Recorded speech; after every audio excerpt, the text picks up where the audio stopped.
sa mga hindi pa nakakabili ng ating wireless transceiver, napakaganda nito guys sa ating mga dynamic microphone. Halimbawa, sira na yung inyong mga wire sa inyong dynamic. Yan, ito guys, pwedeng nyo ito gamitin para sa inyong mga dynamic microphone yan. Tulad yan.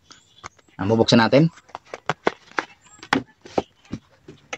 Ito yung tinatawag guys ng ating receiver. Ito yung sasaksak nyo guys sa ating mga audio mixer, o kaya naman yung sa ating V8 sound card kung mayroong pang dynamic.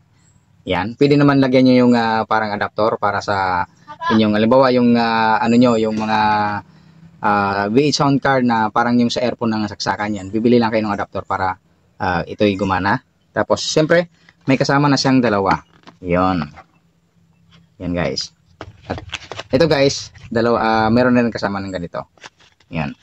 Yung mga sa mga nagtatanong guys sa ating wireless transceiver, yun, kasi maraming nag-comment doon sa kabila. Yun, ang problema sa kanila, pagka nalubat daw, hindi na mapindot, hindi na daw gumagana. Yan, tapos wala daw volume, yun ang mga problema. Ito kasi guys, nakadepende ito sa ating, kung saan natin sinaksak yung ating wireless transceiver na to. Kasi doon tayo magdidepende kung doon, ibig sabihin, doon tayo magdidepende sa volume, kung saan natin sinaksak tong transceiver na to.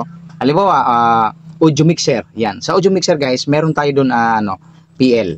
Yan yung saksakan nito. Tapos meron yung volume, siyempre. Doon na yung volume nito.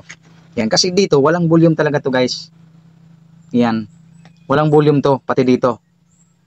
Yan. Ito, isasaksak nyo lang to dito sa dynamic microphone. Napakasimple lang. Yan. Tapos, isuswitch nyo lang to dito. May switch yan dyan. Yan.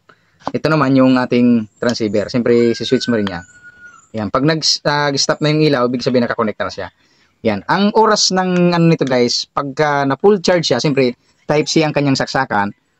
Pagka sinaksak nyo to, na full charge siya, hindi nyo na makikita yung ilaw dyan, nakapatay na.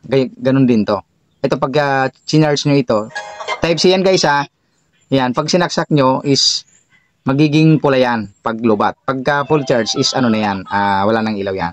Kaya sa mga nagtatanong guys, sabi nila hindi na daw nila magamit, hindi na daw nag-open to. Ganito kasi yan guys, pagka halimbawa parang naghang siya, i-click nyo lang yung matagal tong switch hanggang sa mag-off siya. Yan. Ngayon, kasi kung lubat na siya, i-charge nyo pa rin dito. Kasi yung ano nito, ang tawag nito, may battery to, dito, naka-built-in na siya, ganun din to. Yan.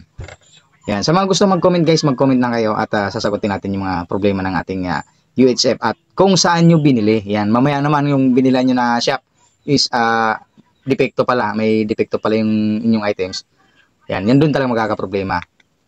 Kaya sa mga gustong mag-ano nito, yan. Maglalagay na lang ako ng link. Yan. Sa mga ano ko naman, may basket naman yon. Yan, doon sa aking isang ano.